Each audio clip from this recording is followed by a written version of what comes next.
episode 6, Ignorance is Chris. And it's your boy Icon with another DC television review for you. Um, I have to, for the ending of the episode, I do have to give them a standing ovation for that. I did not see that shit coming. And before we get started, hit that notification bell, like it or subscribe. Check out my other reviews for Peacemaker. Yeah. So this one starts with Chris. He's with his dad and his brother, and they're at a diner, and the public loves them, and they're taking photos and all this other stuff. Now the 11th Street kids, they pull up at Adrian's house because Adrian, they're going to open the portal in Adrian's house. They go downstairs to his secret laboratory, to where Hardcore described his basement as Al Capone's basement, because he had money, he had drugs and things that he took from criminals that he thwarted, like drug dealers whose asses he kicked, and he just stores all this stuff in his basement. So then they asked him, they said, well, why don't you use this money to buy shit or do stuff? He's like, I'm not spending that money like it's blood money. And as soon as he said that, once he said there's no way I'm spending this money, as soon as he turned his back, all of them tried to put as much money in their pocket as they possibly could, and I thought that shit was fucking hilarious. So they ended up opening the portal, and then as you know, when you open the portal, there's a kickback where a huge gust of wind comes and pushes through the room. Because of that, and because he has drugs all over the place, it pushed the drugs onto them, and then all of them had cocaine blown all over their bodies, so now their clothes and everything is covered in cocaine. They go into the portal, into the dimensional rift, the realm between dimensions. They see that weird alien who keeps showing up and taking out the garbage, and I don't feel like that alien is there just to be a bad joke. I feel like that alien is going to mean something at some point. But they do that. They end up finding the door. And here's the part that I thought was interesting, because when they found the door to where Chris was, and they was just there's a lock on it. They said, Adrian said, try his dad's combination. He tried his dad's combination, and it opened the door. First thing that popped in my mind was, if this is a door for a dimensional rift, if you just use the portal thing and open this door, why would there be a lock on the other side? I can understand if there was a lock on their side of the world where you got to go in his room, you put in the combination, and it opens the door for you to go to the portal. But my whole thing is, why is there a lock on the other side? And then it reminded me of when Adebayo was asking Chris, she was like, oh, so your dad didn't create the portal? And he was like, no.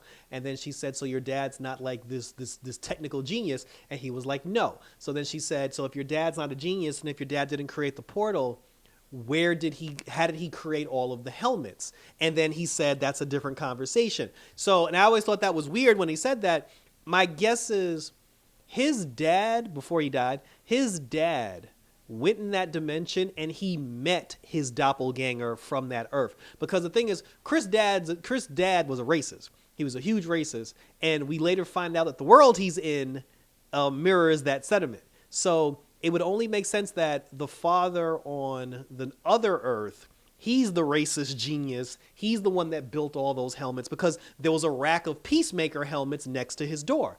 I feel like his father met the other father, the two of them got in cahoots, and the second dad gave the first dad the helmets. He gave him all the technology. Because the two of them shared the same minds as far as how they feel about certain people. And that's why the codes would match up as well. So they put the codes in, they go through the portal, and now they're in the second dimension, and they're in Chris's family's house. While they were in the house, Keith showed up, and then when Keith showed up, everybody but Hardcore, they hid for cover. And then Hardcore was like, well, I was looking for Chris. And then he was like, oh, how about I give you a ride to Argus? And then the two of them get in the car and they go to Argus. The rest of them stay in the house. Adrian Chase, for some reason, was overly obsessed with finding his doppelganger. And he left the group. He went to his house on that dimension. He saw that his dad was still there. He goes downstairs in the basement. His keys that he uses to open his basement on his Earth open the door for the same basement on the second Earth. And when he went into the room, he saw his doppelganger, but his doppelganger's room was not full of cocaine and money. So when he found his doppelganger, the two of them jumped up. They did the Spider-Man meme. There was a lot of like unfunny jokes that that happened after that. But the point of the whole thing is they were trying to come up with all the stuff that they have in common. He was like, "Oh, do you like this? Yeah, I like this too. Like, what's your theory on this? Like, oh, I feel the same way." And then he was just like, "Oh, who's your best friend? Peacemaker." And then the second Adrian Chase was like, "That Peacemaker is a son of a bitch. Fuck that guy." So he was like, "Wow, on my Earth, Peacemaker and I are best friends." And he was like, "No, on my Earth, me and Peacemaker, we're mortal enemies." And he said, "That's why I joined the Sons of Liberty." And I was like, that's very interesting. So Adrian Chase on that Earth, Adrian Chase is the sworn enemy of Peacemaker. When Hardcore got down to Argus and she tried to go through the metal detector, the dog started barking at her because she's like dipped in cocaine. She still has cocaine all over. So they put her in holding until they can test her blood. And then that's when our Chris showed up. He saw her. The two of them went in the room, and then they had this whole conversation. He was just like, "Oh," he was just like, "Oh, why are you here?" He was like, she's like, "We're here to get you." He was like, "Why? I wrote you guys a letter." She was like, "Fuck that letter."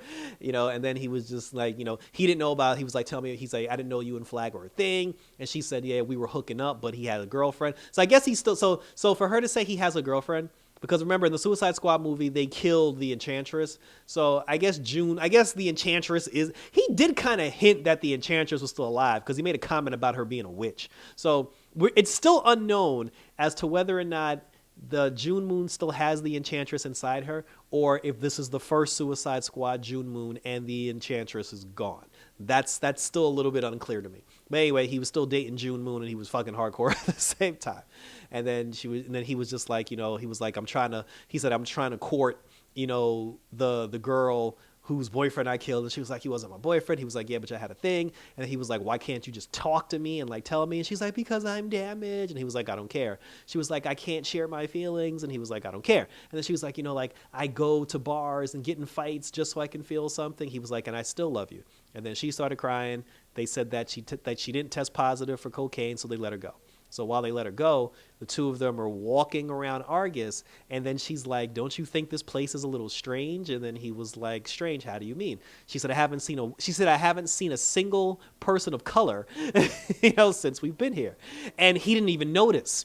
And then when he picked up a flag that was on a desk, it had the racial sign, like it had the racist sign symbol on it. And then that's when Chris was like, "Oh shit." And then she was just like, "Yo, this is your perfect world, huh, Chris?" And then that's when her doppelganger showed up, and then she was like, "Arrest that woman, she's not me, she's an imposter." So now the two of them are in trouble. Adebayo, she decided to leave the house to go walk around the neighborhood. And then when she was walking around the neighborhood, everybody who lives in the neighborhood saw her black ass. And then Keith came back. And when Keith saw her walking around, he basically started honking his horn. And he said, "Look, everybody, there's a colored." And I was like, oh my.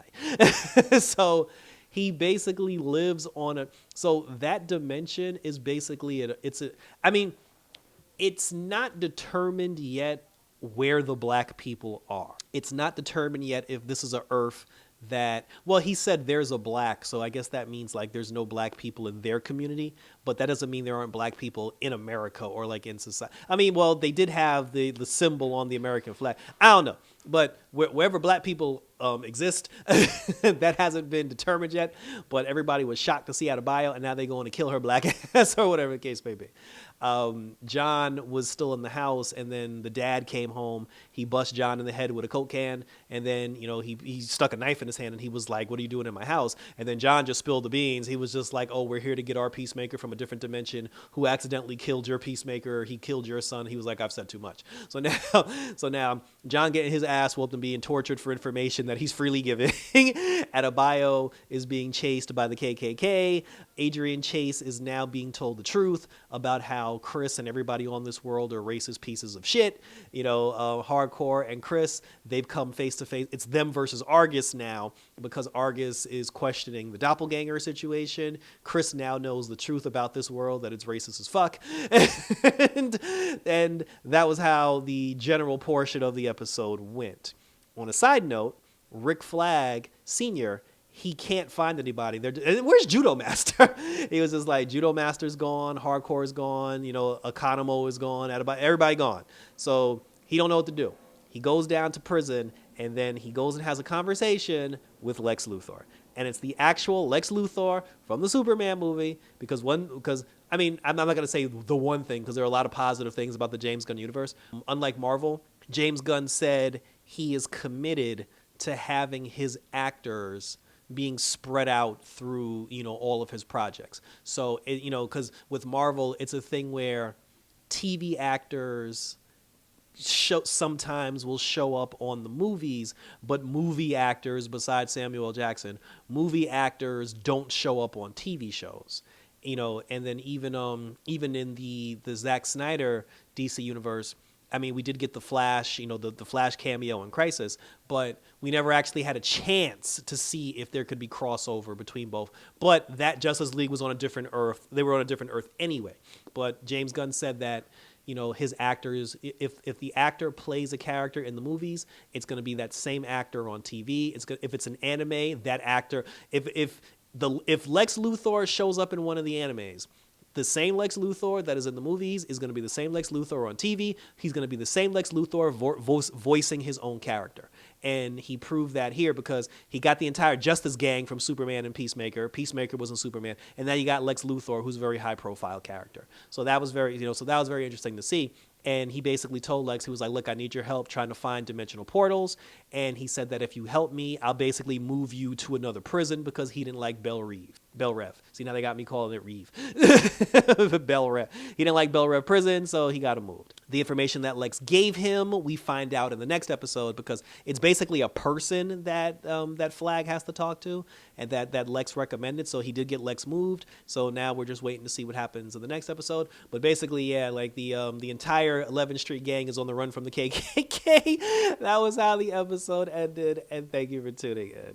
So that was a surprise ending. Like, I mean, when Adebayo was walking around the neighborhood and that one lady saw her, I know what that look means. When I saw that look, I said, uh-oh, there's a problem because she's black. But then when Hardcore was like, there's not a single person of color that works here in Argus, I was like, shit, you know what? Now that she mentions it, I didn't really notice or think about it before. So I can't even fault Peacemaker for not noticing, because shit, I didn't notice. But I would like to know the story behind it, like how their world got to the way it is. And now it makes me hate every character on that earth. At first I was just like, oh, this Hardcore, she's very nice, and she's sweet and she's caring. Now I'm like, fuck this bitch. Like, now I'm kind of like just a little mad at everybody. But yeah, I want answers. I do want answers.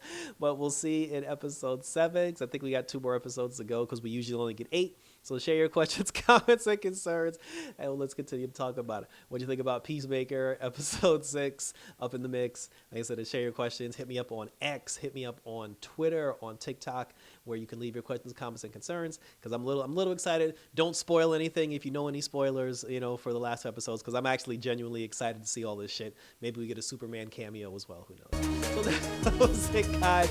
So until next time, for some Peacemaker action, look out Adebayo, because they coming to get you. And until episode 7, we're out this.